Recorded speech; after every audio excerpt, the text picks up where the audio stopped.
I think somewhere you said that you were a temperamental Irish biddy. No, I said I was just an Irish biddy. Just an Irish. Irish? Do we want Irish songs? If anybody can remember a great day for the Irish, would you like to hear that, or is it bore? What do you think? It's loud. It's loud, and it's one of those Garland songs. You know, I once made a picture called Little Nellie Kelly. That was in about 1782 that I made that. And a friend of mine by the name of Roger Edens discovered a rather obscure Irish folk song that fit the picture quite well, and we did it. And they released the picture, and the song became an obscure Irish folk song. But I like to sing it, so I might as well try it again. Here, we'll make it a hit this time there.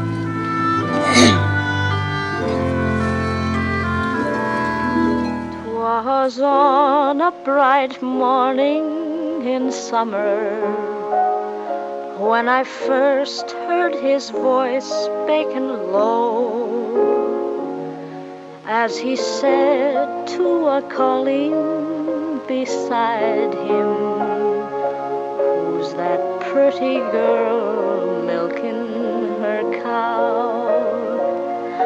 Ach, many times often ye met me and told me that I should be your darling, Akushla Alana,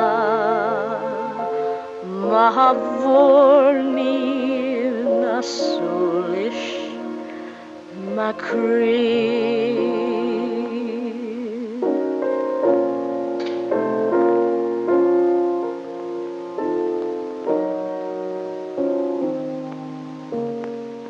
There's Terence O'Toole and his cousin Phil Doherty, Patrick O'Bogle and Mullen McGrew, Mike Maley, Tim Daly, and Barney O'Flaherty, Danny Dolan and Seamus Carew.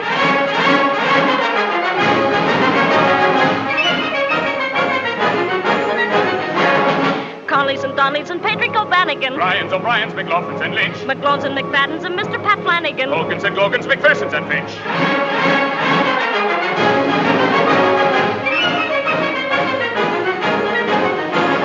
Cowans, McGowans and Carricks and Garricks, Mahoney's, Maloney's, O'Donnell's, O'Connell's are here to join the Jubilee. There aren't that many Irish people. Díadwit agus fáilte go dtí an Garland Gab. Crothóir is Anam Dom agus seo Sarah. Díadwit. Agus Carly. Díadwit. Yay! And so concludes our entire performance in Gaelic. Well done. Took me so long to learn those lines. Yeah, very challenging. Practice them in the mirror. Every night, yes. Well, hopefully by the time everyone watching this is watching, it'll be St. Patrick's Day. And in honour of that, today we will discuss, dissect and everything else. A movie close to my Irish heart, the 1940 Little Nellie Kelly. And for anybody wondering, yes, that was Gaelic or Irish, or as we would call it, Oscueilge, that we spoke at the beginning. So what I said, maybe I'll translate. What I said was, hello and welcome to the Garland Gab. Connor is my name, so Crothóir would be Connor translated. And this is Sarah. This is Sarah and Carly. Very dad. Very dad. Getting tongue-tied already. Yeah, so Little Nellie Kelly. Before we jump in, has anyone any initial kind of comments or things they'd like to say about Little Nellie Kelly? Go on, Carly. I've got a lot. You go, Carly. I've got a lot to say. I'll keep mine short. It's just one of those movies that I personally love. It is one of Judy's films that I have seen many, many times. And especially in this kind of era where it's all been so focused on Mickey Judy, it's so nice to finally see a vehicle that she is the main star. It's such a feel-good movie, even though there's so many pieces of it that you just want to, throw your TV out the window or slap the TV. But otherwise, it's just such a beautiful, funny film. Yeah, I mean, we won't mention yet why you want to throw the TV out the window. I'm sure we'll come to that very soon. But what Carly's referencing is one of my negatives about the film. I saw it as a kid, like a lot of Judy films. It was actually one I was really looking forward to see, because I saw a photo of Judy as, without giving the plot away, as older Nellie Kelly in the love scene with George Murphy, where they were just sat facing each other. And I thought she looked a bit like Dorothy, but grown up in that. That's how I feel about Nellie Kelly. And when I first saw it, I was really bored by the Irish section. No offense, Connor. I appreciate it now. But then the second half, when she became a different character, I just fell in love, and it makes me, these two actors in it that I really don't like, but it makes me feel really good. And I do think every episode we say, oh, she's blossoming. This is the film where I say she has blossoms now. She is absolutely gorgeous, in my opinion, especially as in the second half. But, you know, that's a massive opinion, because she is beautiful in other ways in the first half. And it's a tour de force of her acting, because she plays two very, very different characters. Yes. And I think, and it just ends making me feel good. So what I will say is, when I watch it out of order of her films chronologically, I think it's a bit drawn out, possibly a bit boring. Some of the characters are a bit meh. When I watch it in chronological order, it's like, yes, Judy's growing up. Judy's the star. She's got, star billing by herself. She's being portrayed as attractive. She's dramatic. She's funny. Everything. And Mickey Rooney. I mean, as much as I love Judy and Mickey, she doesn't need Mickey Rooney. And it's a first, time she carries a film like that since Oz. Sorry. No, you're totally right. Cut that way you need to. I think it's nearly her first proper character, probably since Dorothy, because I know we've got Betsy Booth and we've got all of those, but this is a real in the Irish scenes, Nellie Kelly Senior. It's a real character that she plays, and it really is a chance to flex her acting chops. And she's so young; she's 18 in this movie, and she really plays the two parts very well. Maybe will I give a kind of a summary of the plot for anyone who isn't familiar with it or hasn't seen it yet? So they know what we're talking about. So that we know what we're talking about. That Nelly. This Nelly and that Nelly.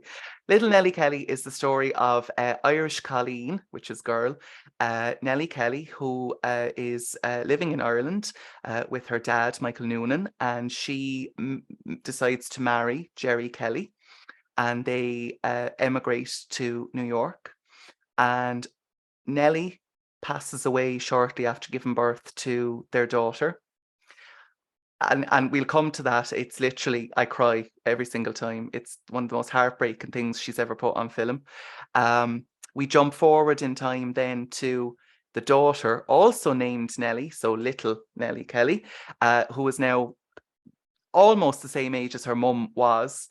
And we pick up in 1940, I assume, New York City. And then it's a little bit like history repeating itself in terms of Nelly and her granddad, so Nelly's dad. And we will come to that as we go through it. It's a good summary. Is that a good summary? Especially without giving anything away, because that was my worry. Oh, I'm going to blurt something out when I'm not to. Yeah.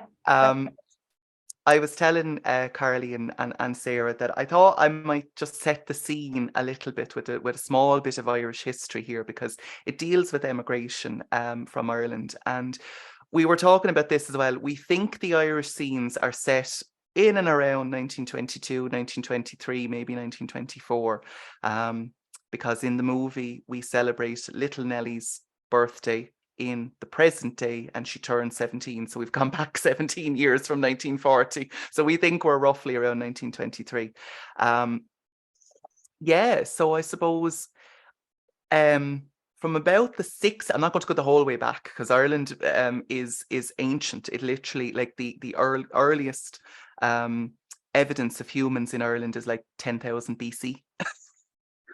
So I won't go all the way back, but we're prehistoric pretty much. But from somewhere around the 1600s up to, I think, 1801, Ireland was the Kingdom of Ireland. And the country was kind of split into about 4 or 5 different sections, and there was different kind of kings and queens and monarchs and all different things within the one country. In 1801, we became part of the United Kingdom. So it would have been the United Kingdom of Great Britain and Ireland. And in 1922, coincidentally, we separated from the United Kingdom. Now, for various reasons that are very long, complicated and drawn out to go into, a portion of the country remained with the United Kingdom after 1922. So today, the United Kingdom is England, Wales, Scotland, and Northern Ireland, which is the portion of Ireland that's remained part of the UK. Funnily enough, from 1922 to 1949, we were actually the Irish Free State, which was kind of like a Commonwealth country, the way Australia is today. And then it was 1948, 1949, we became a full republic. But emigration was such a big thing in this country. There was a great famine, it was known as, in the middle 1800s. And basically, the staple diet, as it was known, of Ireland was the potato. There's many jokes about the potatoes and the Irish, but the crops failed, everything was terrible. And the population of Ireland was 8 million before the famine. And I think it went nearly halved after the famine between death and emigration. And emigration continued all the way up to like the 1960s when things started to turn around. So this whole story of the people leaving Ireland for America in search of a better life, it's completely true and it's completely factual. And for my money, I actually think the movie captures Ireland, rural Ireland of the early 1920s quite well. It's quite accurate, actually. Can I add a little personal thing into your Of Irish? course. During the emigration and everything during the potato famine, a lot of the Irish who were going to board to America came into Liverpool to sail. Mm-hmm. And a lot of them didn't manage to go over to America. And back then, Liverpool had, like today, had a lot of poor areas, but it was actually a really, really wealthy city at the time. A few years later, in the early 1900s, it was actually the second city, but the poverty was rife. Same in London, very poor, very similar today, to be fair. And during that influx of Irish, that's how our accent developed.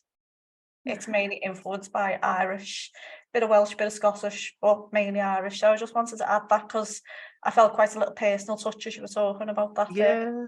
And 2 things on that. One, with the accent, when I've been to England, especially when I've been to London, people don't understand me initially. A lot of the time they go, "Sorry, mate, what, mate? Do it again, mate, what?" kind of a thing. But in Liverpool, everybody understood me, no problem. Yeah, and St. Patrick's Day, which we'll touch on in this film, is massive in Liverpool, like it is in New York. I think it's big in Chicago, isn't it? That's where they dye the river green in Chicago. Yeah, I'd love to be in Chicago to see that. And it spread out to other parts, of England as well. But we were like the closest port. But yeah, so sorry. No, you're fine. You're totally fine. No, and the second thing I was going to say was about that, exactly the ships and the sailing. Any maybe Titanic fans may know that Titanic sailed from Queenstown, which is in County Cork. Now, the name changed to Cove, Cobh, pronounced as Cove. I actually don't know when it changed, but in the Titanic history, it's Queenstown. So again, there was sailing directly from Ireland to America as well. And as you said, there was ships then going to England and Liverpool as well. Okay, shall we jump into breaking down the movie and having a chat? Sure. Cool, sounds like a plan. So our movie opens, as we said, in Ireland around 1923, and we open at the Coach and Four pub. And Michael Noonan basically is holding court in there, talking about not really wanting to work. And Mr. Timothy Fogarty explains he is going to take his wife and son to the United States in less than 3 weeks. Michael then has no more credit in the pub and he leaves to go home to his daughter Nelly, who he says is the apple of his eye. Any comments on this initial opening scene? But he's a pain in the arse. That's it. Yeah. There's a few little witty back and forths between him and Timothy Fogarty. I like that, but Michael Noonan's just a pain in the arse, and I'll elaborate more with each scene. Yeah. That's it. That's all I've got to say. He has some funny lines, and I think I might have Does. noted a few of them here. Like the quips are funny.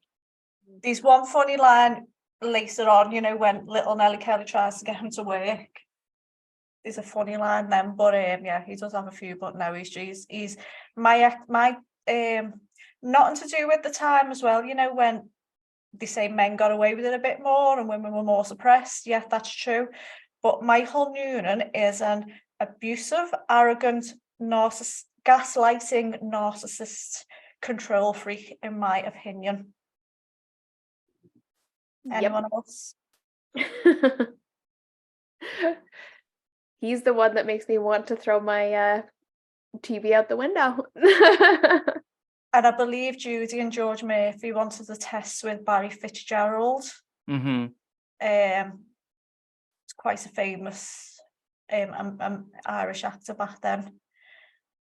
And so, yeah, I mean, also Charles Winninger, he plays the same kinds of character in every one of Judy's films. He's so overpowering and annoying.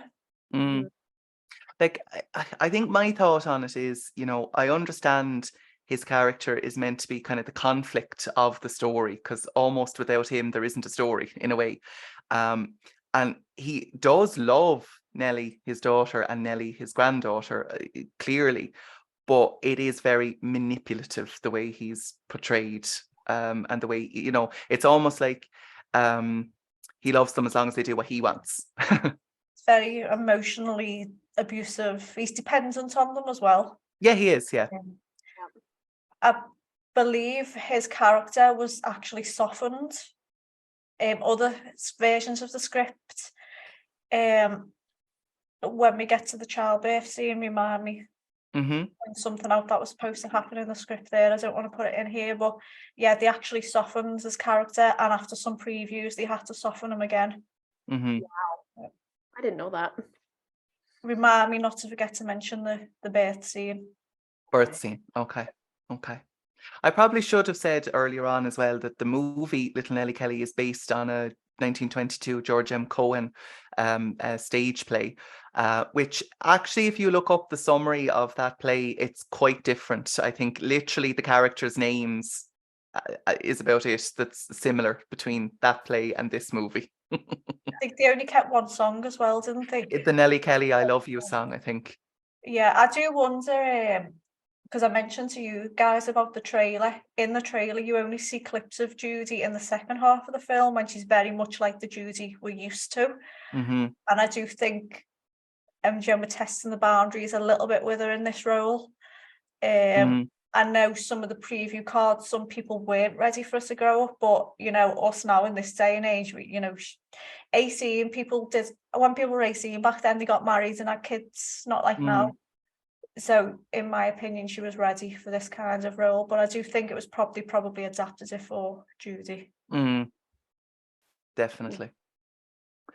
Well, Michael returns home to Nelly, who has his supper ready. She asks him why he didn't go to, I could be pronouncing this wrong, I think Lord Cavilstoke. Michael pretends his heart is bothering him again, and Nelly drops the subject of work. Nelly sings in the background about St. Patrick while tidying after dinner, and she hears a whistle from outside. Again, I think this is it's a real example of his kind of manipulation. Like whenever something is brought up that he doesn't want to hear, oh, my heart. I mean, Yeah, we really start to see the gaslighting and that manipulation really start to go. But yeah, Judy's first entrance in this movie is always, it's one of my favorites, where she comes out of the door and she does little Where are you going? Where are you going? You'll not be welcome there. And I gotta say, bless her heart for trying that Irish accent.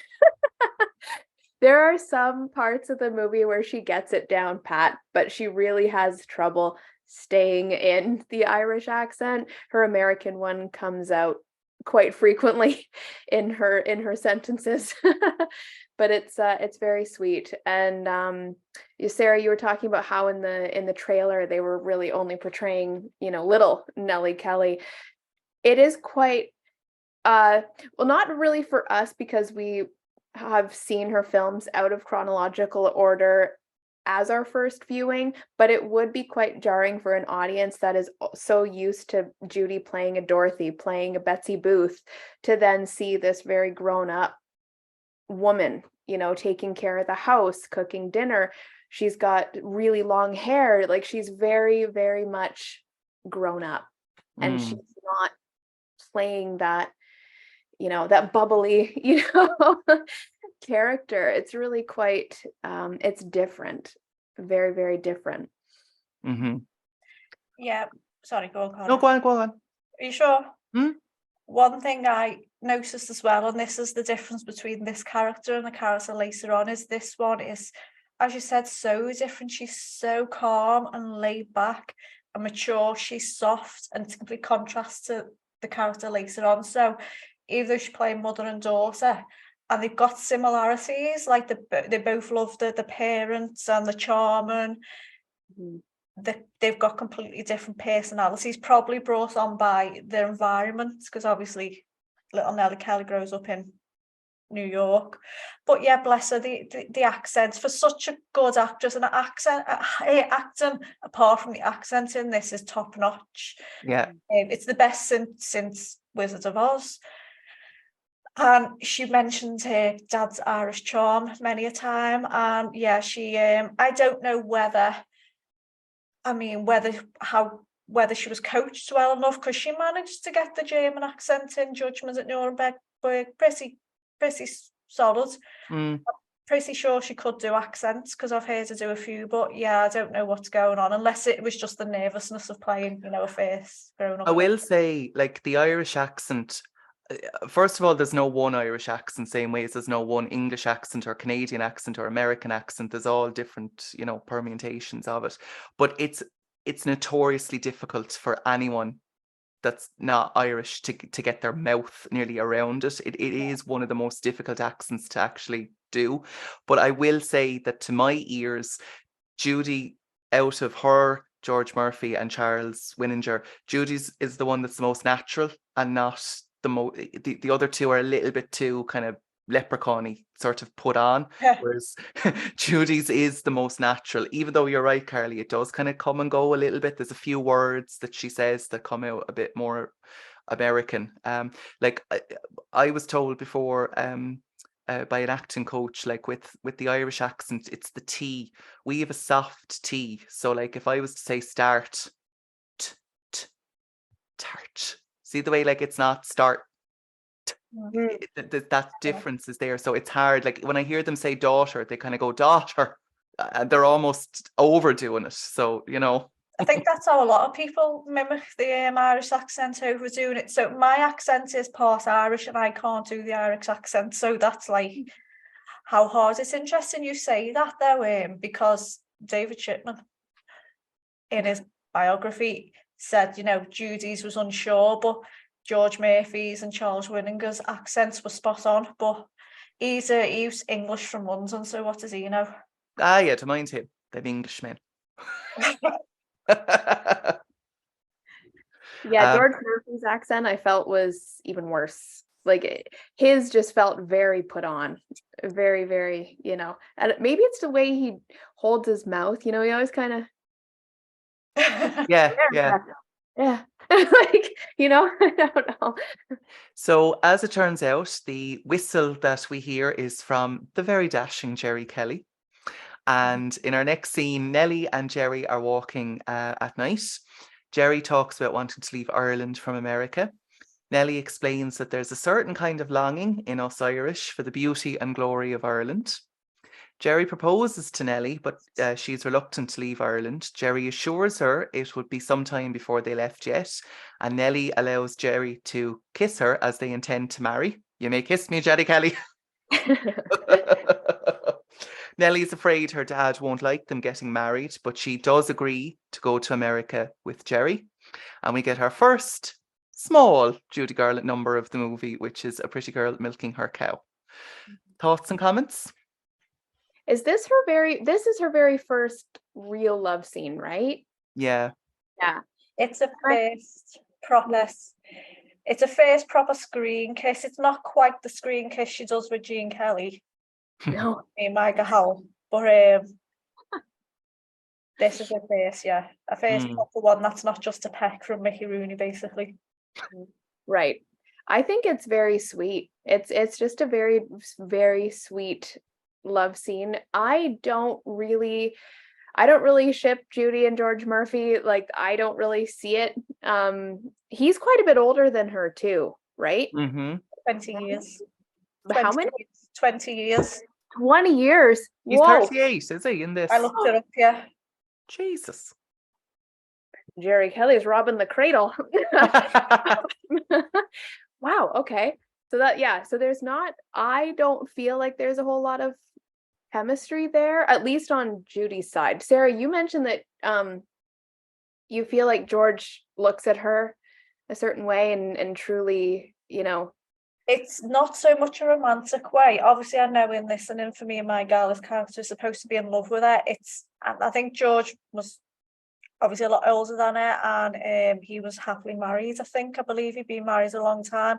It's more kind of like adoration, if that makes sense. And I do feel a romantic chemistry with them. I think it's very sweet despite the age difference, because I don't think he looks that. No, he doesn't look it. In fact, when he's playing the dad, he's supposed to be his real age, and they make him look about 50. Yeah.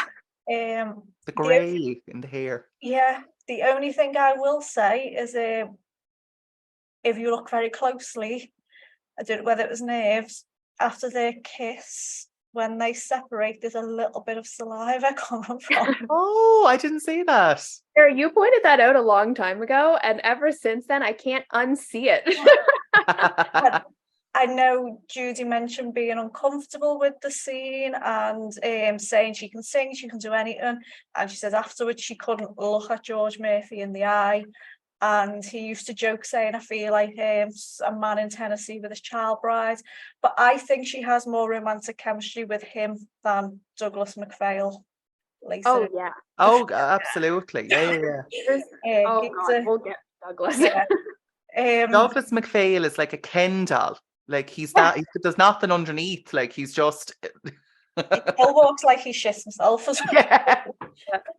Yeah. No, I do. I mean, and in like For Me and My Gal, I'm convinced that he is in love with her. Obviously, it's right that she had the romantic interest in Gene Kelly, but I think they're really, really sweet together. I think he was the right choice. Yeah. But we all see different things, don't we? Because I saw a few reviews. I was reading reviews, just like I don't mean professional critics reviews. I mean just kind of like on Amazon and IMDb kind of a thing. And some people felt that he was very kind of wooden and stiff in this. I don't know. It wasn't for me. It wasn't that way for me. No, I found him quite adorable, to be fair. He's not even like conventionally handsome. I don't really have a thing or anything for him, but I think, he's adorable. I could see he doesn't often play the romantic lead though, does he? So no, he's normally the kind of second, isn't he? Yeah, he's also slightly out of his comfort zone, but no, I feel it. And A Pretty Girl Milking Her Cow, I think this is where she was originally to sing Danny Boy, rather than the brief chorus of Pretty Girl Milking Her Cow here. Another thing I'll say about this scene, though, two things, is it took me until the other night. I've seen this film lots of times. It took me till the other night to realise there was water behind them. I always thought they were in woods in this scene. Oh, yeah. And I'm supposed to be observant. And also that close-up cracks me up when he first just kisses her on the cheek and she's like, is that all there is to a kiss? Oh, yeah. But for Judy's first love scene, I think it's nice. And I will say though, again, I mentioned this in the Judy Jean podcast. Judy doesn't have another love scene until For Me, My Gal after this. Because I wouldn't really call the rooftop scene in Babes on Broadway a love scene, would you? Yeah, no. And obviously she supposedly taught Jean how to kiss. And I said it then, I'll say it now. She hadn't really done that much kissing on screen herself, so That was totally a line. She just wanted to kiss Jean. Yeah. Shall we move on, or have we anything else to say on this scene and song? I can't believe George is 20 years older than her. He doesn't look 20 years older. I thought 10 at most. That's nuts. Anyway. Well, next morning, Nelly is preparing her dad's breakfast and she has to break the news that her and Jerry are to be married. Michael is very angry, and this is one of the lines I thought was quite funny. If you hadn't a mind of your own in heaven's name, why didn't you use mine? Michael hears Jerry whistling and refuses to let him see Nelly. Jerry explains they are going to America for work. Nelly explains she loves them both, but Michael refuses to speak to Jerry ever again if she marries him. this is the scene where, for me, I'm presuming it's not for you because you haven't mentioned it, where Dorothy sneaks in. Ah, no, this isn't where I found Dorothy. Go on. It's very small. She does a little, when she's crying at the table, she does a little sob. It's exactly when they're taking Toto away from her in The Wizard of Oz. Oh, I have to go back and see that now. I didn't pick that up.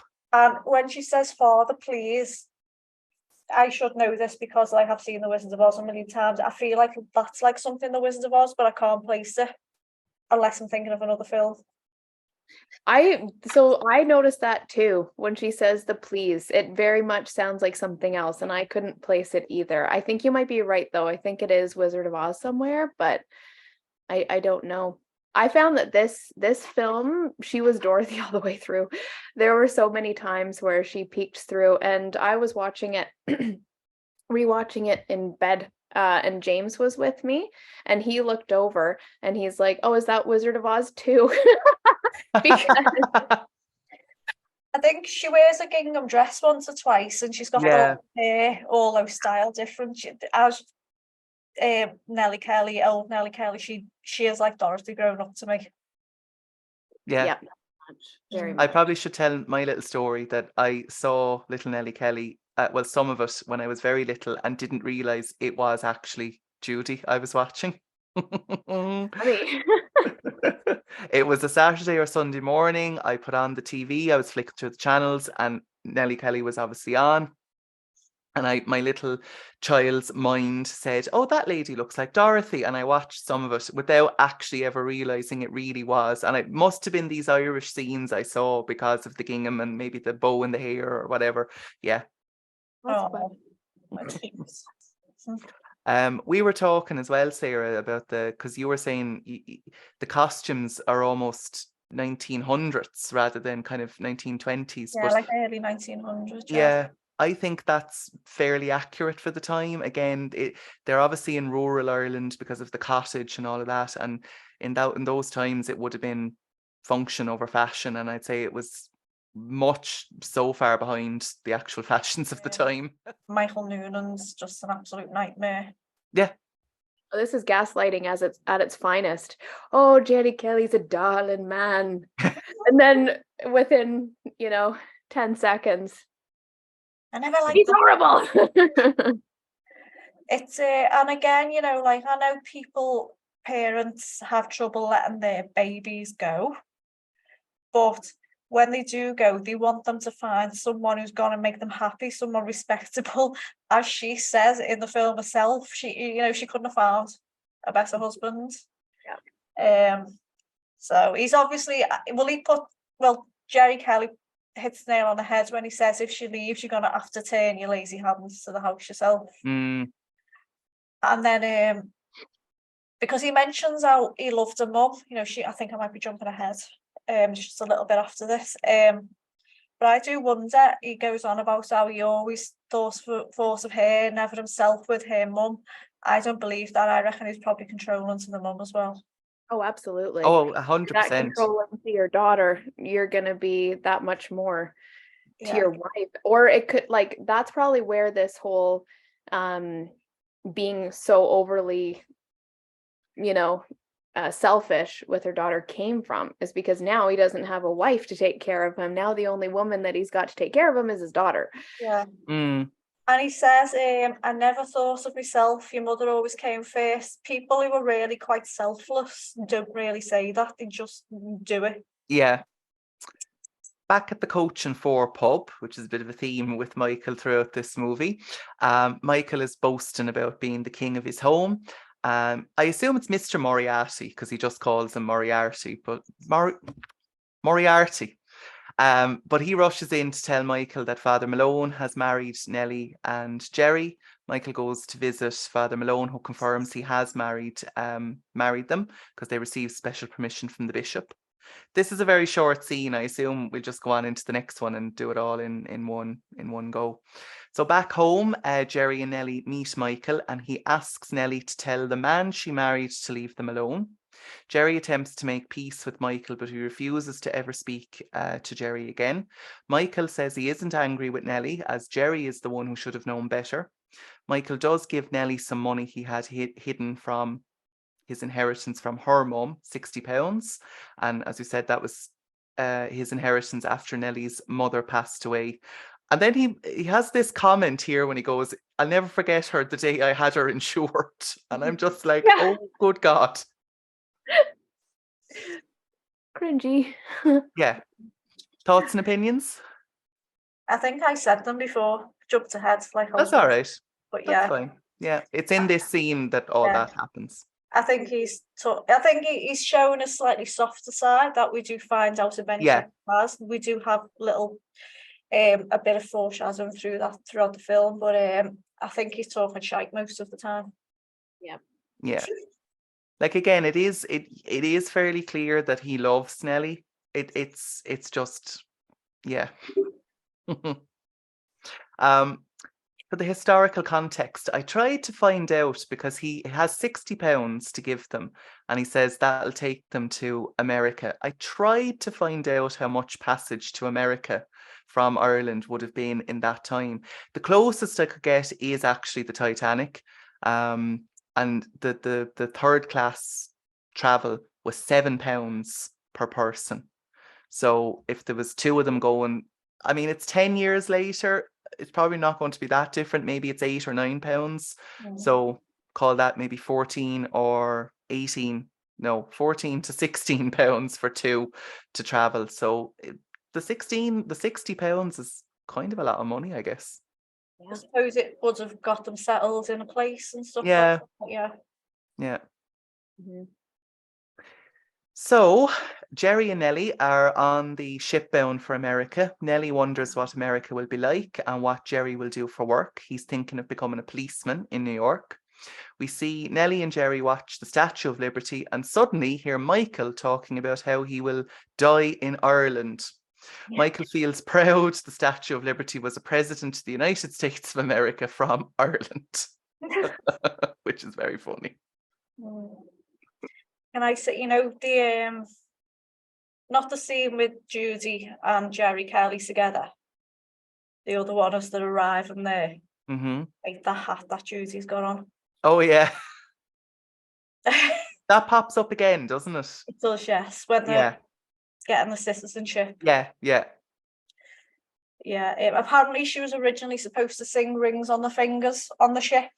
Which is the one she does in Babes in Arms. Yes, but she didn't. I don't think it was. I think it was only early scripts. Mm-hmm. Does anyone else notice that Jerry Kelly tells Nelly he loves her about 3 times in this, and not once does she say it back? Yeah, I did actually. I didn't pick up on that. That's funny.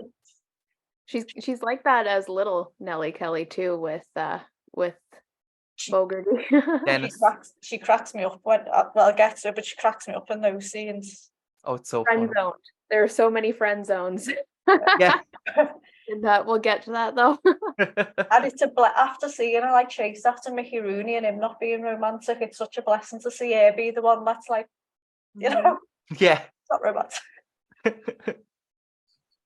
But then So- again, if I had him peering at me like that, I'd be like, go away. So we lap dissolve to, I guess, a little bit more future. I don't know what I'm trying to say. Oh, can I just point out one thing? Is that young Dennis Fogarty is on here? I'm presuming he's Yes. to be about 2, but he looks about 6.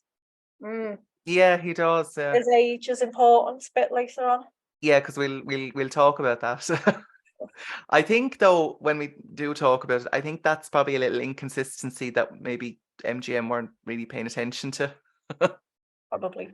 You know, because as you said before, those movies were never intended to be watched the way we do, Yeah. repeatedly and scrutinized.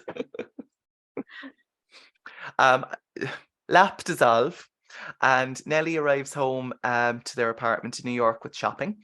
Jerry's been out looking for work, and Nelly explains to Michael that there isn't much money left. Mr. and Mrs. Fogarty then arrive to explain how they are moving to somewhere called the Bronx for building work. Michael heads to the pub, pretending he's also going to the Bronx looking for work. Jerry then later arrives home in a uniform, and Nelly thinks he's a policeman now. Jerry isn't a policeman, but he has got a job as a guard in the subway. He has to become an American citizen first, and that'll take several years before he can become a police officer. Nelly and Jerry read Jerry's book about becoming an American citizen. At the courthouse, Nelly and Jerry are becoming citizens, and we see Michael there too. They pledge allegiance to the flag, including Michael. Try to scurry out without being seen. Yeah. But it's another little snippet that Michael's not as stubborn deep down in his making moves. If it's going to take him a few years to become a police officer, does that mean we have a time jump? Or is this another inconsistency?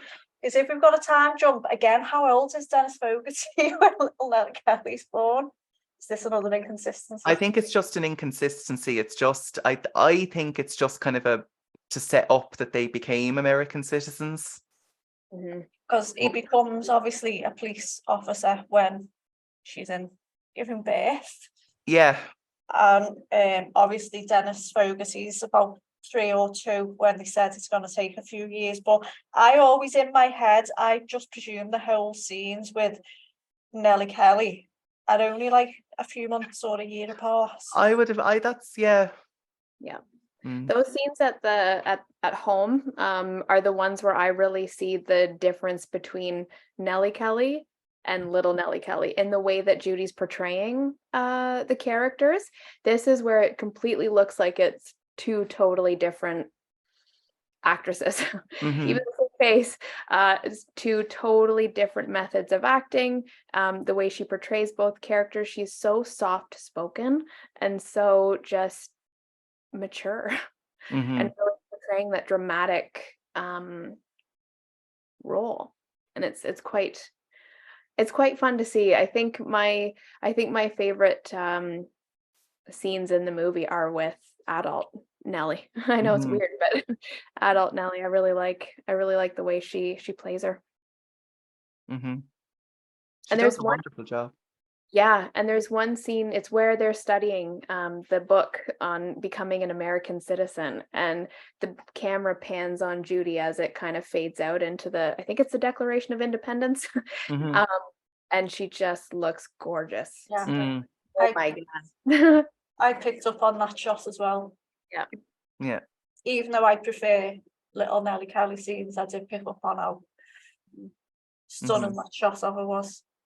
Oh, the other thing I meant to say too is I kind of feel like the way that she's portraying Nellie Kelly, adult Nellie Kelly, it's more true to how Judy would be in real life at that time, because she's now blossoming into an adult and she's not, portraying that, uppity, excited. I don't feel like that's how Judy was in real life. I think she was more toned down with a sharp sense of humor and do you know what I mean? Like I just feel not acting as much. She's just able to kind of be herself, and the way that she's speaking and her tone of voice, it just seems more her. I talk as if I knew her. No, when we've mentioned this before, even when she was younger, as a teenager, her off-film voice is quite different. It is a lot like lower, and it's like it's like in every Sunday in the Wizards of Oz, we get close to what a real voice is. Yeah. And then like Andy Hardy and stuff, she's sort of putting on that childish voice. Yeah. Yeah, and you see that in all those outtakes, that we see, that we hear, even in The Wizard of Oz, when she messed up on a take of it really was no miracle. What happened was just this. And you kind of hear, oh, whoops, and she just and you can hear what she actually sounded like, I live my life for those brief glimpses in the pre-recording sessions where you can hear her actually just working and talking. Yeah, me too. It's brilliant. I'm going a little bit off topic. I'll be really, really quick. But there's one where she does, she's singing Smiles. And at the very end of the take, I don't know what someone said, but it tickled her funny bone and she just howls. And it's just really neat to see her just be funny with someone. It's totally her laugh, and I'm not joking, she just belts. Yeah, it is so funny just hearing her let go. Have you heard the is it the pre-recording of You Wonderful You from Summer Stock, and she's telling Jean, remember, you're supposed to be enjoying this? Oh, I know. Is that where she says tuck it in or something like that? Yes. Yeah. Yeah, we've been trying to figure out exactly what's going on, haven't we? And that's another genuine laugh. Like right before they start singing, she just has a very sweet, genuine, honest laugh. It's very, very cute, and they're definitely flirting with each other.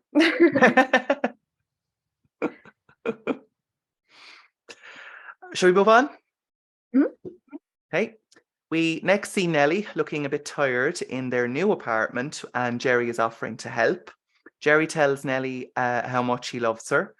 Michael still refuses to shake Jerry's hand. A registered letter arrives for Jerry. Nelly tells Michael he's going to be a grandfather, and Jerry's letter calls him for medical examination into the police force.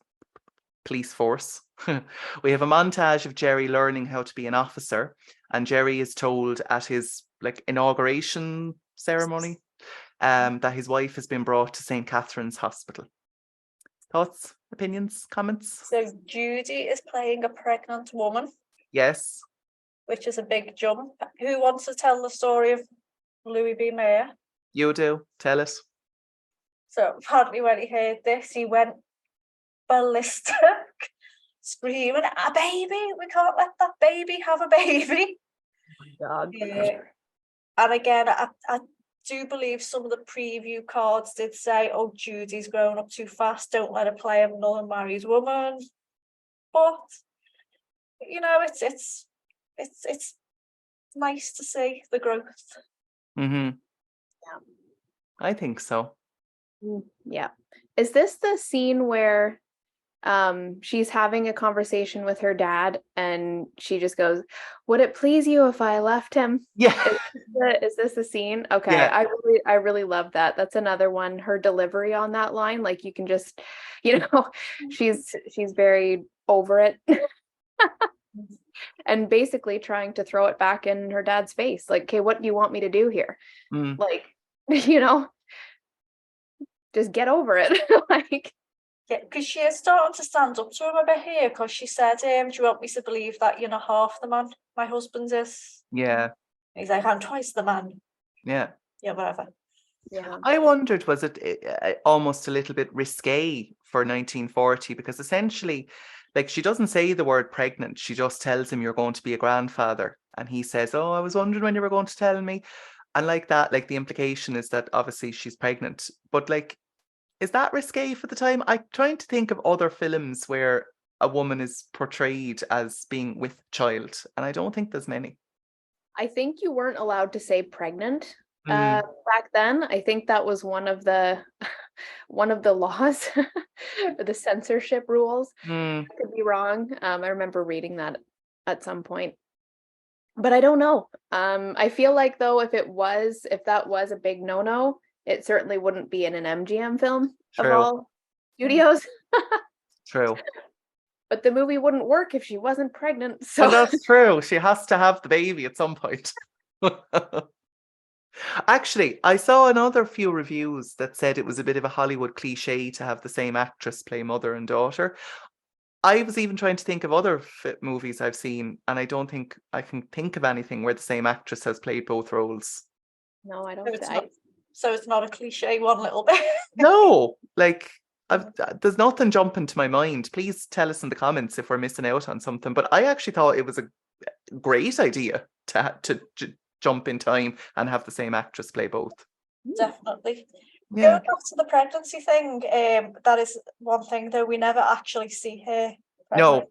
No, and you wouldn't. Yeah. No, I don't think you could. I mean, when she's pregnant with Joe and accepting her Look magazine award, the camera is literally there Yeah. to disguise.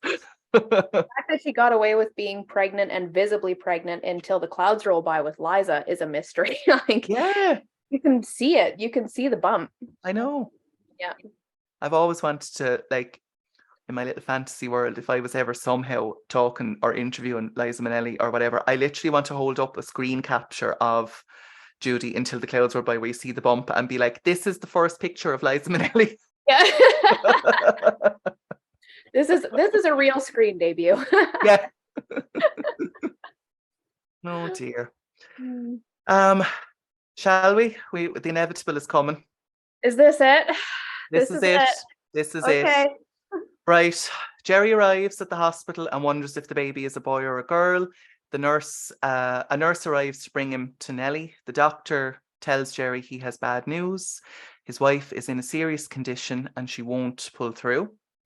Now, in my notes here, I've just written scene number 13, Nelly's death, but I will elaborate that she asks Jerry and her dad to pull together from now on for the sake of their daughter, and assures him she will always be near him. Michael arrives just after Nelly passes and he meets his granddaughter. Not going to say, even describing it, I'm starting to fill up a little bit because it's emotion. She plays this. Just somebody talk about it because Her only on-screen death, by the way. yes. Yep. And she should have played. I mean, I don't know whether my heart could take her playing more, but she should have played more because she was really good at it. There's the famous story, isn't there, from George Murphy, that it was so moving that a lot of, the technicians, riggers had to leave the set. It was just those two and the director, so the subs wouldn't disrupt the soundtrack. And then that thing again where Judy was quite realistic. She does it in Easter Parade when she does the scene with no makeup. These photos of her on set. She's got no glamorous makeup on, but I think she does have a bit of stuff to make her look pale. I think so, yeah. But she still looks like really pretty in the dress. But she looks really ill. But no, I still cry watching it, and I even, as much as I hate Michael Noonan, I find it really sad when he comes in and sees it. Is. Yeah. It is. And it's even sadder, I think, that he slowly walks out of the room and just sees his granddaughter through the window. Like, that is, I mean, the emotion there is, I think it's sad because he missed seeing her as well and saying goodbye. Yeah. This brings me on now. Sorry, I will shut up. The original, when I said they had to soften his character, one of the other drafts of the script had him being caught up in a speakeasy raid the night she was dying. Oh my goodness. They had to go and find him. Yeah. Right. So that would probably be why he missed, her actually dying. But yeah, so I don't think that was filmed. I think that was just cut out of the script. Wow. Carly? Oh, man. Yeah, no, what can you say? I mean, that, first of all, Judy being 18 at the time and really never having had the opportunity to film such a dramatic, heartbreaking scene. And she just knocks it right out of the park. It shows how natural she was, how she could really put herself in the character and make you believe it. The way that she is talking to Jerry, it is just, absolutely heartbreaking. Mm. Of course, myself as a parent, it always gets me really emotional whenever I see that, thinking about now the position that Jerry's in. Great, he has a beautiful baby girl, but he's just lost the love of his life. Like, and how is he gonna, now I'm getting emotional, how is he gonna raise a child all on his own? So it's like, oh man. It's a very emotional scene. The juxtaposition, is that the right word? Juxtaposition? That word of, I mean, the way Judy plays this death scene versus the way Lana Turner plays the death scene in Ziegfeld Girl coming up. It's night and day. Like, Lana goes for the full melodramatic, sort of thing, whereas Judy's is so natural, so real, so raw, and it's heartbreaking. I cannot watch it without filling up. Nope, me neither. Yeah. Right, I think we'll move on past this now because I actually am filling up. Yeah. So we cut to Michael at home getting things ready for little Nelly. Jerry has hired a nanny, which Michael disapproves of. A bath every day isn't healthy. He throws the nanny out. When Jerry gets home, Michael pretends to be asleep while little Nelly is perfectly settled. And this is followed by a montage of little Nelly growing up, featuring the real Frances Gumm growing up as well. Thoughts and comments on that before we move to the present day? I've got two things just quickly. For those eagle-eyed viewers, they might recognize who the nanny is. The nanny is the concierge at the boarding house in Presenting Lily Mars. She is also in a very quick flash in Summer Stock in the Portland Fancy segment, when all the players are jumping down from the hayloft. You see her going like very quickly. So she must have been one of MGM's kind of, I hate to say the term recyclable actor, but contract player. Thank you. That's a much better way of saying it. A contract player. I didn't realise that was there in Summer Stock. Yeah, I didn't either. It's a very quick, literally the only reason why I know it is because the Portland Fancy, I'm pretty sure, is the number I've seen the most. Yeah. Oh yeah, second thing I was going to say was that, and you never see that anymore, they actually got a baby who actually resembles a newborn baby. Yeah. To play. It's a cute baby. Oh my God, so cute. Adorable. Yeah. Yes, they didn't have a newborn baby be 8 months old, which is great. Mm-hmm. I don't like the nanny's acting because she's like this, and every time she says a line, she goes. It's very stage acting rather than film acting. Yeah, it's obviously the character she's portraying, but it's too staged. Again, we're seeing little snippets of where Michael Noonan can be a bit softer. Here, he does actually do some work, pulls his finger out his arse. And I love the montage of the real young Frances Gumm / Judy Garland's photos as she's growing up. Yeah. Well, we finally, at the end of our montage, arrive at the present day, 1940, and we're at the New York City St. Patrick's Day Parade, where we've met little Nelly, who is now 16, soon to be 17, and she meets Dennis Fogarty. He encourages her to sing in the parade, and we get Judy belting out "It's a Great Day for the Irish," which I counted it, and I think I'm right. It's the first Judy song in this movie in over half an hour, and only the second song in the whole movie. It's a funny gap between the songs. Yeah, and it's the first big song, really, isn't it? Yeah, it is, because the first song was literally a chorus, and that was it. Yeah. Michael feigns his heart, as he did before with Nelly, his daughter, and granddaughter Nelly brings him out of the parade, and he swigs some whiskey, pretending it's medicine. Oh God. That's a short summary, but there's a kind of a lot to unpack here, so off we go. Well, we're introduced to little Nellie Kelly, completely different to old Nellie Kelly, a bit more similar to what we've seen Judy do. Yeah. I just want to say how absolutely gorgeous she looks. She's adorable. I love this scene. I love this number. I love the little giggle when Dennis walks into the man when he's staring at her. It's nice to see Judy the object of affection, even though Douglas MacPhail is a wet, stiff. How can you be a wet, stiff blanket, Sarah? That's what I went to say, a wet, stiff blanket. Yeah, that's how bad he is. He's a wet, stiff blanket, something that can't even exist. Love the number. I do think they sing it well together. I chuckle a bit where they're doing a little do-si-do thing and she drags her granddad into it and he suddenly realises where he is and like just stops. But overall, it's nice to see Judy being portrayed as someone attractive and charming. But yeah, love the number. There's my summary. Yeah, Carly? I have to agree. It's a great number. It is so catchy. Yeah. It's in my head now. Yeah. Yeah. And I love the way Judy does her little wave. It's just so cute. It's so cute. That's actually that song was often played on the radio on St. Patrick's Day here when I was growing up, Judy's version of it. Oh. Which always thrills me when it is played. Yeah. Yeah, and I can do all the Irish names in It's a Great Day for the Irish.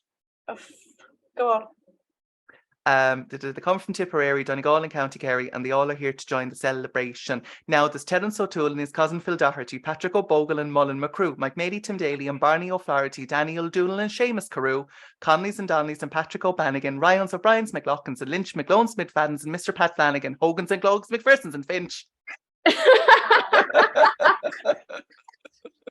I can't even say one of them. Oh God. I will say her pronunciation on one always catches me because let's see, Conleys and Donnellys and Patrick O'Bannigan is like the way it's written, but she says Patrick O'Bannigan. It's Patrick as in I Saint noticed Patrick. that actually. You did? I did. Yeah. I wondered. I'm just curious what you two think of Dennis Fogarty, Douglas MacPhail.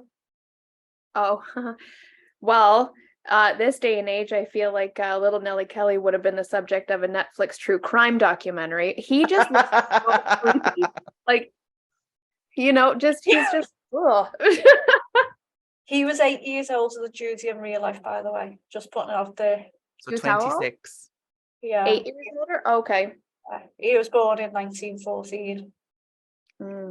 And this is why we were saying earlier, we hope we haven't jumped forward too much in time, because the next scene is Nelly's 17th birthday. So in this scene, she is 16. He was already alive and sailed on the ship to America with Nelly's parents. So we were trying to figure out what age is his character meant to be. Yeah. I'm guessing he's probably about like 20. Yeah. And we can suspend a little bit of, reality. Yeah. Well, Judy was going with David Rose when she was 17. So Yeah. that kind of goes a lot about the timing back then. It was done back then, wasn't it? Yeah, it was a different time. And I think we might have been talking amongst ourselves, like, Sweet 16 and all of that. It just was a different time. It was. Like, I think it would have been much more, though, like, it would have been courting kind of more so, wouldn't it? Like, it would have been very respectful and respectable and that kind of thing. I don't think there was any intentions behind it. Well, that's what it is in this, basically, isn't it? It's Yeah. not Jerry Kelly and Nellie Kelly where they're actually getting married, having a baby. This is very much back to the teenage romance Judy that we're so accustomed to. They might as well have just cast Mickey Rooney in the role, to be fair. Oh, good God. Although he's had more life in him than Douglas MacPhail. Yeah. Yeah, they wouldn't have given Mickey Rooney a second thingy part back then, would they? He was like the number one box office star, but there's a scene with Douglas MacPhail that in the next scene you're going to mention, which cracks me up, but I'll mention that when we get to it. Shall we move on to Nelly's birthday? Yeah. So it's Nelly's birthday, and when she's blowing out the candles on her cake, she makes a wish which has shamrocks on it on the cake, which I just think is lovely. She makes a wish in internally for her dad and granddad to make peace. Jerry offers his hand to Michael. Phone rings and Nelly answers. She's received a telegram over the phone which sings happy birthday to her from Dennis. Michael's concerned it's too soon for Nelly to be thinking of boys. Jerry gives Nelly perfume as a birthday gift. Michael isn't pleased. And again, another funny line, you'll be the wrong smell before your time. I love that line. It's very funny. And Michael gives Nelly his gift, which is a framed photo of himself. This cracks me up. And he says very pretty. Yeah. It's always cracked me up. So funny. Michael feigns his heart again and leaves. Jerry explains to Nelly he should have gone to work years ago and it would help him. Jerry comments how much Nelly is like her mother, and that leads us into A Pretty Girl Milking Her Cow reprise. Mm-hmm. But I open it up. It's Judy. Sorry. I was just going to say it's 1940s Judy-fied, this version as well. Yeah. Sorry, Carly. I was going to say, we see those teeth caps again here. Yeah, fix them. She does a little lisp again, and her mouth just looks way too big. But I did read, she was doing retakes for Strike Up the Band at the same time that she was doing this, I believe. And it looks very similar to her Strike Up the Band look. Maybe she was doing double, because it's only really in that scene that I noticed the teeth caps were huge. So I don't know, maybe she was doing double duty with that. I don't know. But I know you don't like Judy's frilly dresses, Connor, but I like them in this film. Now, I'm going to agree with you, Sarah. I have no problem with the dresses in this movie, even though they're frilly. And this dress in particular, I'm just going to say one word: boobs. I was going to say, whoa. Like, bazoink, hello. She has chose off her figure. I think she looks so lovely in this scene. I prefer her a bit longer and it's a bit shorter in this scene, but yeah, there's some lovely little shots of her. Mm-hmm. So pretty. And even I don't normally like bows in her hair, but even the little bow is quite cute. It is. 2 little bows, isn't it? Mm-hmm. Yeah. And I love the swing version of Pretty Girl. Oh, yeah. Oh my God. And the Irish, she says, or the Gaelic is Mahavorneen Sulish McCree. So Sulish is eye, McCree is heart. And I think it roughly translates to kind of like, with my eyes, I see your heart, sort of. Thank you, Connor. You're welcome. It doesn't, it's one of those things, Carly, you'll know from speaking French, you know, the way it doesn't directly translate it. So yep. Yeah, that's kind of what it is. Any final comments on this before we move on? No, I'm really, really waiting to get to the next bit. Right, let's go. So Jerry receives a phone call then from the police station and he has to leave. Nelly lights the candles on her cake again and the doorbell rings. Dennis arrives with a box of candy. And now my thing has gone funny here, hang on. Dennis arrives with a box of candy. He asks after Michael and if he will have trouble with him. Nelly explains her granddad is very strict, but she's not afraid of him and she loves him very much. Dennis invites Nelly to a dinner party and dance at the Waldorf. Excuse me.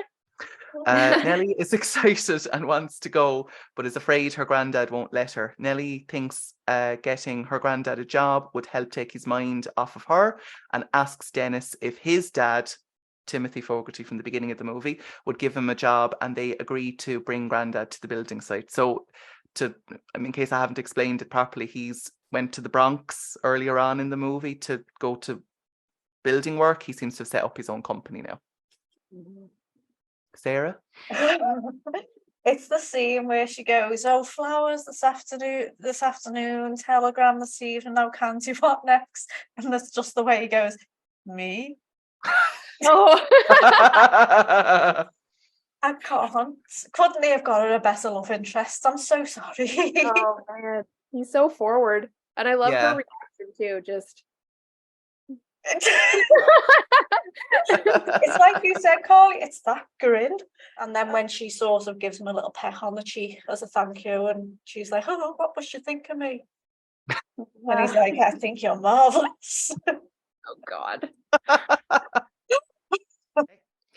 Next morning at 6:30 a.m, Nelly is up and dressed to bring Michael to work. She asks Jerry about the party Dennis wanted to take her to, and he's happy for her to go, though he thinks she needs a new party dress. This is a lovely, like, father-daughter moment, I think. Michael is in his room getting ready, muttering to himself about Nelly waking him up to go and dig in the sand. This is one of my favourite scenes in the whole movie. I love Judy's performance in this. One of you is probably going to say it, so I'm sorry if I'm stepping on your toes. I know it. The slide at the door is just... Oh, yeah. Yeah. Tom Cruise in Risky Business. Yes. Oh, yes, sorry, Risky Business. And she does the slide not once, but twice. Yeah.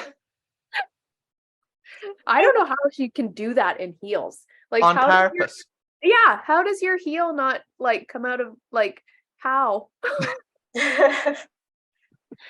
She's not human. She defies the laws of physics. she's not.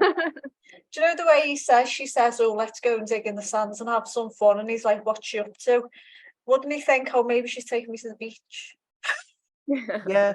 And this, to me, because, like, he's mumbling away to himself about, and it's telling us how she woke him up and told him what they were doing and all that.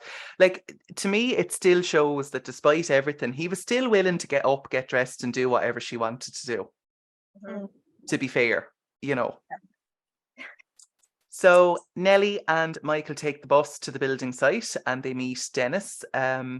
This is kind of awful, this whole scene, really, isn't it? There's only his line in this where he says about the hours, and he says less than 60 minutes. That does crack. That does make me laugh. Yeah. Yep. And when Judy gets on the thing and says, gentlemen, listen to me, please. It's foreshadowing Babes on Broadway before the show, when she stands up and says, everybody, do you know what I mean? And she'll get similar kinds of, like, trilby hats. Oh, just slipping back to the scene before. I love Judy's hair with that, like, middle part and slightly longer. 1940. She wears it a lot in this film. I really, really like her. Did a little day. So Michael makes a scene about, I couldn't quite, I have it written as Michael makes a scene about joining the union, but I think the point was that he was trying to insinuate they were bringing in a non-unionized worker. A scalp. Yeah. And basically he's riling up everybody and everybody's getting annoyed about it. And Nelly kind of, as you said, stands up and explains that, she brought her granddad to have a job and calms everyone down. It's a short scene, but it just, I just think it really shows the lengths he'll go to avoid working. Yeah, making a show of your granddaughter like that. Yeah. In front of her potential beau. Yeah. Who's secretly... I've got to say, how has Jerry put up with that for 17 plus years? I'm sorry, but that would not happen. Yeah. Like, if there was, like, no, the way he is milking, like, he's taking advantage. He's taking full advantage of Jerry. Clearly, Jerry's the only one making a salary. Jerry is supporting this man, and he is just so blatantly disrespectful to both his daughter, like Jerry's daughter, and Jerry himself. Like, that, no, that wouldn't happen. Doesn't matter how much I loved, the spouse or whatever. No, that wouldn't happen. That wouldn't happen. I don't know how he's got the patience of Job. It's true, because Nelly is his daughter, so he should have the final say on, you can go to a party. And honestly, he should. I know near the end he makes her stand up to him, but I think he's putting up with it for Nelly's sake. But that's the thing. I wouldn't even do that. Like, you're at this point, you're the one making the money. You're the one who's providing a household. You better respect him, like, and if then you're out the door. Like, and that's what Nelly tells him eventually in the scene in the bedroom. Just takes a bit too long to get there. Yeah.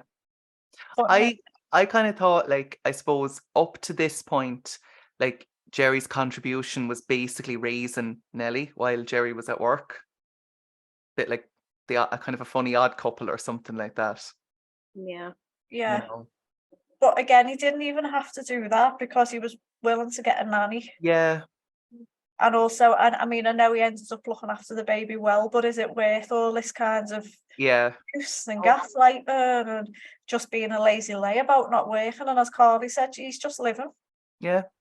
And they've got like a really good home now. He's captain. They're very respectable. Yeah, they've a massive apartment for New York. Let's be honest about it. Massive apartment for anywhere. Never mind New York.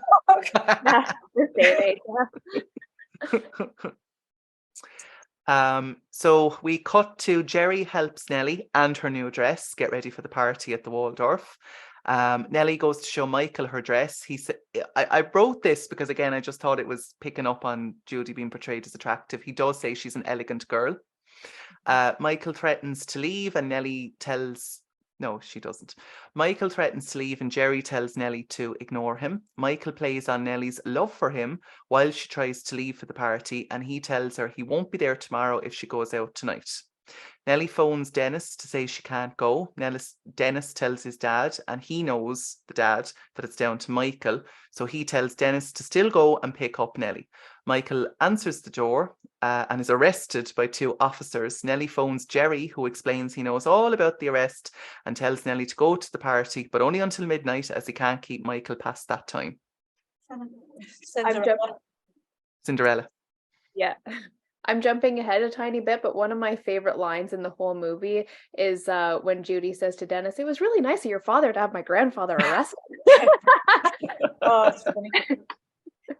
So funny.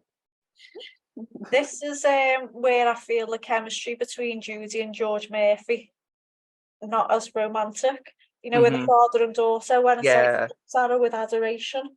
Mm-hmm. And he is old enough to be a dad, so you know. I was just going to say it. He actually is. That's where I kind of feel it. It's a weird kind of chemistry I get off them. But again, Michael Noonan, I'll not be here tomorrow if you go out tonight. That's a typical abuser. Mm-hmm. Yeah. I can't say, but again, the whole thing about her being an elegant girl, and then Jerry says she looks like a princess, and I like this frilly dress too. I do too. I actually like it. Little sparkles on it. Yeah, it's cute. I really want to see this movie in color. Yeah, me too. Yeah, color. Maybe with today's color work, I'm sure it could look quite something in color. I love all about Hawaii films in colour. I know. Yeah, like options. I want both. I want like the Blu-ray of the black and white version and the colour like to be available. Yeah. But that's all I've got to say about this scene is you can tell this is getting to the point with Michael Noonan where it's got to stop now. Mm-hmm. Yeah. Mm-hmm. So at the party, Dennis... I've written at the party, Dennis and Jerry dance.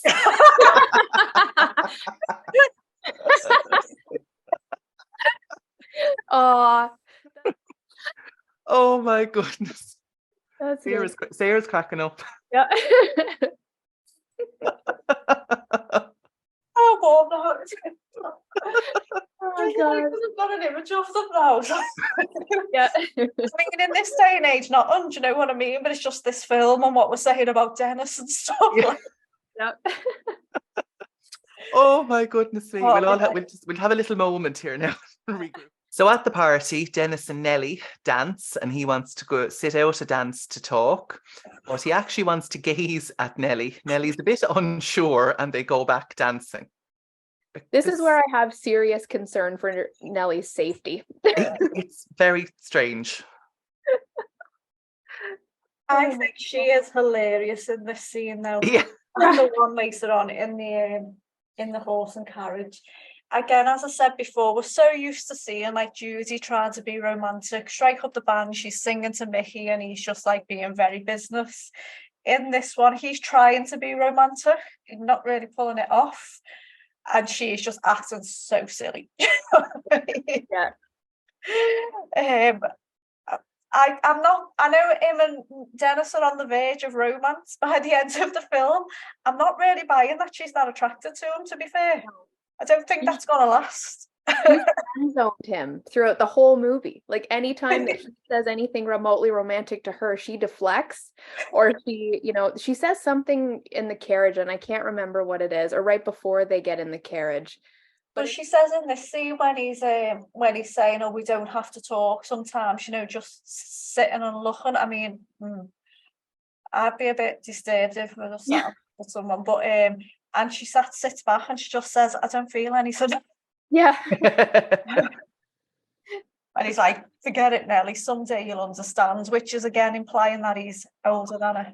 And it was this business like all about. I don't even get like what he's trying to say or do. I know she's not in the mood. Leave her alone. If she's not in the mood, don't push her. Don't get me started on that. Yeah. All the men in her life except her father are like just weird, and just pushing her, and no, don't like. No, I think Nellie Kelly, like, yeah. Oh, I thought you were asking for a timeout or something there. Oh no, I just a no from me, like the X Factor or whatever. I knew what you were doing. Do you mean you're not attracted to this man like you are to Gene Kelly and Judy? Correct. Why? Why wasn't she asking to teach him to kiss on the screen? Yeah. I think Nellie Kelly, like, will become the toast of New York society, and in a few years, and she'll be kind of like Betsy Booth was that sort of journey. Yeah, it's that thing again, like in Andy Hardy, that like in Love Finds Andy Hardy, when she says she's never been to this kind of party before. I don't believe that, because later on she's at the policeman's ball. She's grown up, obviously upper class in New York. She's a singer. He already said he met her. Oh no, he met her at a picnic, not a party. I think she would have been to parties before. Yeah, because the sign says annual police ball. She's probably been going to that with her dad for years. Yeah. Anyway, Michael is now in court and he's charged with causing a disturbance back at Fogarty's building site. The case is ultimately dismissed, but he's fined. Back at the dance, Nelly and Dennis are having trouble as Nelly is dancing with so much enthusiasm. Dennis tells Nelly to stop or he'll tell everyone she wants to sing for them, and he does bring her up on stage and she performs Singing in the Rain, which I love. Harley's got to talk about this bit. Well, I love her performance of Singing in the Rain. It's fantastic, and I never knew that she had sung it before Gene Kelly did until I saw this movie, and I thought, that's really cool, that little connection there. But I will say again, I'm ragging on Dennis again, but I hate the way he does that. Yeah. If you don't stop, I'm gonna tell everyone. And she's visibly distraught, like she does not want to do it, and he's like, pulling her up, and no. I don't like that. To run off the stage, like she really does not even want to be there. Not want to do it, and I mean, she gets right into it, of course, but as soon as she starts, but it's just it's a really ick scene. I don't like that. Yeah, because she's only dancing like everybody else is, because we see Sid, from the Mickey films, and his partner also a dancer from the Mickey films. They're dancing the same. Just because he can't do it doesn't mean he's got to make a show of her like that. And I know it's to get Judy to sing a song, but it could have been done different, just like, oh, do you want to sing for us? Oh, yeah, but... Or that she somehow knew the band leader and he just brought her up to sing, it could have been. Like normally happens in a films where she's singing.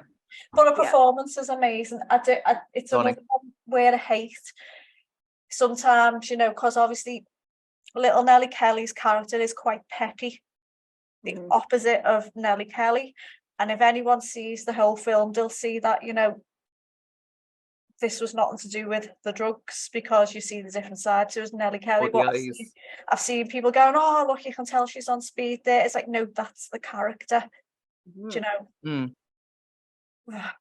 I did see somebody, I can't remember where I read it now, but it's just, I think it's a little bit of a leftover from Busby Berkeley telling her to open her eyes wide on Strike Up the Band, that, she does. I do think it's cute the way she does this kind of look thing and flips the eyes around. I think it's good. Well, she's doing it when she's doing all that shimmy, isn't it? So it's like part of it. Yeah. But I hate it when people just presume it's due to. It's always been said that Judy never let her problems show in her films, and I agree with that. Yeah. You saw it later on in life, sometimes on TV and stuff now and again, but people are now trying to make out you do see it in the films when you don't. The only thing you ever see is in the Annie Get Your Gun outtakes. Yeah. Exactly. And that is it. And they were outtakes. They weren't in a finished film. Exactly.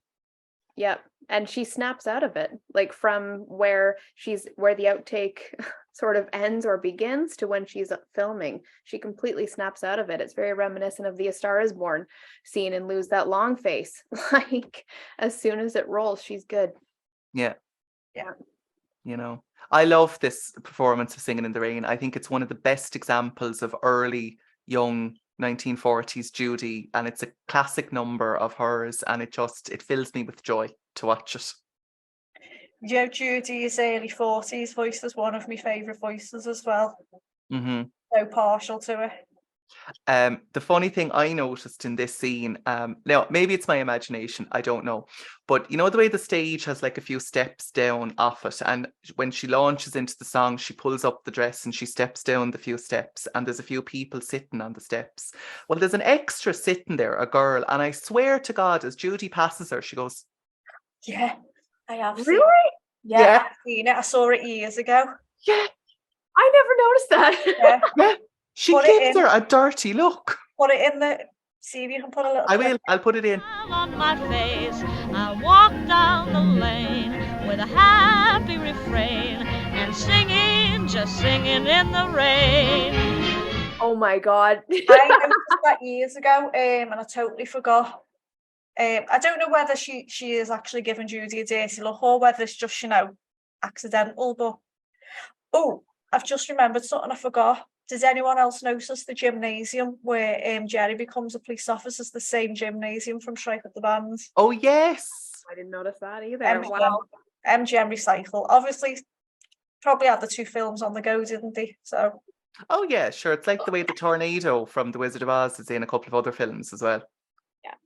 Mm. Yeah, and these were filmed one after the other, so like I'm sure the set was still there. They were like, right, come on. And overlapped a bit, like Carly said. Yeah. But yeah, I've gonna have to go back and watch that girl's face now that you've just brought it up again. I've never seen it, so I gotta say, yeah, that's so funny. Oh my Yeah, God. I'd say it's accidental because obviously she knows she's sitting in front of a film camera, but it's just so funny. There's someone in the background of the pirate during their kiss after Mac the Black that's giving Judy and Jean a dirty look too. It's a woman. I haven't seen that one. Yeah, I'll have to try to find that again. Yeah, she's just kind of staring back there like. She's either like, I wish that was me, or she's like, oh my God, did his tongue go in there? Did he just touch her boob? It's probably one of Ruby B. Mayer's spies. Mm.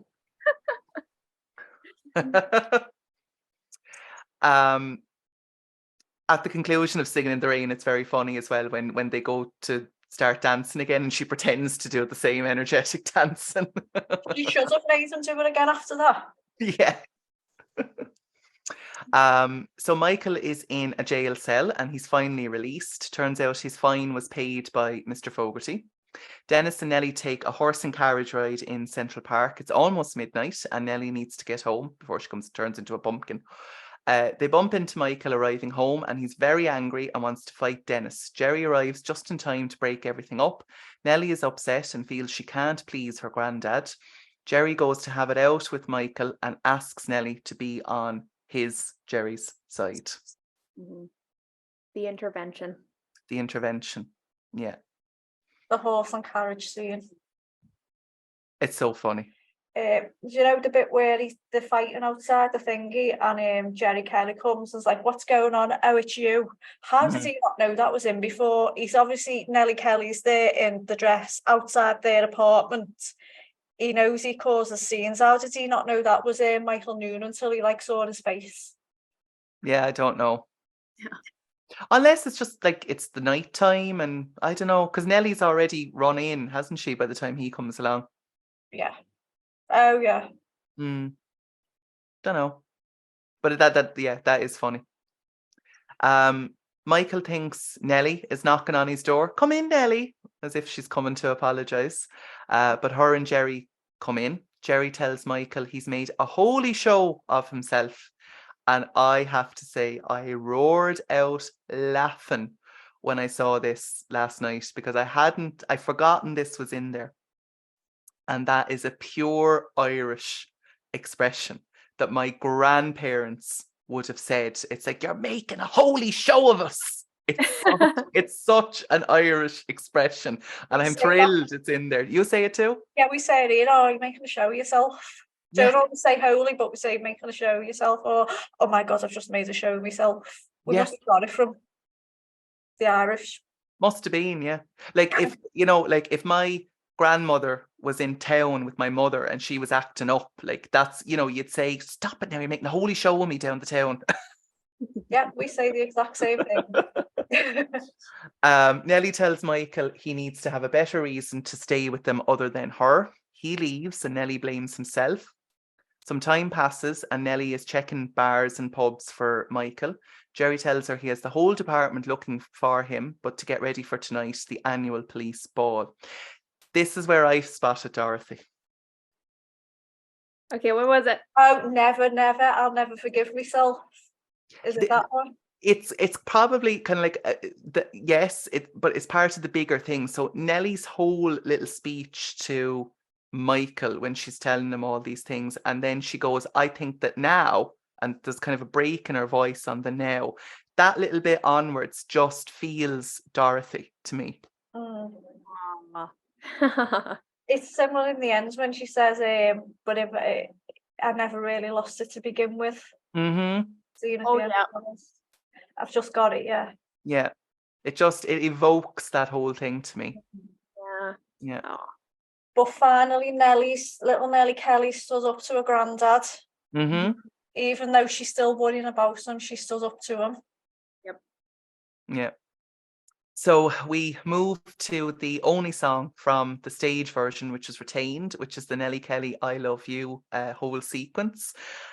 And again, this is portraying Judy as an object of desire. All the boys, well, I presume we'll call them the young police constables or officers, all want to dance with Nelly. Some of them look above 50 though, if you see. Yeah, they do, yeah. I'm actually going to say most of them look above 50. Yeah. It's like, whoa. But in my head, I'm pretending they're the young police officers that have just graduated. I love it. Judy's clearly having a ball.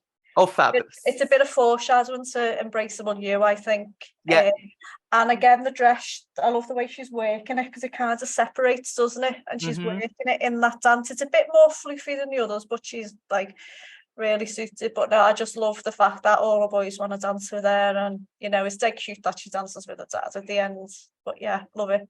I love the setup where she basically says to all line up abreast and I'll dance with the one I love best, and she twirls through them all and jokingly stops at one or two and keeps twirling, and it's finally with Jerry to dance with her dad.